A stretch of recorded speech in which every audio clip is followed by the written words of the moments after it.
Hello everyone, তোমরা সবাই কেমন আছো? মুভির উদ্দেশ্যে দেখো আমরা রেডি হয়ে পড়েছি। নতুন বৌমা নিয়ে যাচ্ছি তেরে ইস্ক মে। ওর নাকি মুভিটা খুব পছন্দ, সেই মাফিক চলে গেলাম মুভি দেখবো।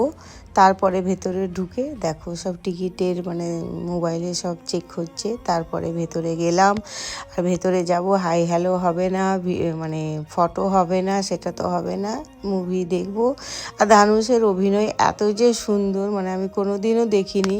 ঠিক আছে, অনেক গল্প শুনেছি। আর সিনেমা দেখতে গেলে তো কফি পপকর্ন এগুলো তো হবেই। মুভি শেষ করে দেখো আমরা নিচে চলে এলাম এম বাজারে টুকিটাকি কেনাকাটি করে।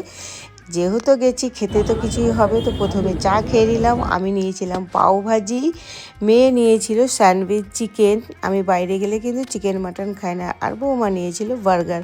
এই তো মুভি এনজয় করে কেনাকাটি করে বাড়ি চলে এলাম। অবশ্যই বলবে ব্লগটা কেমন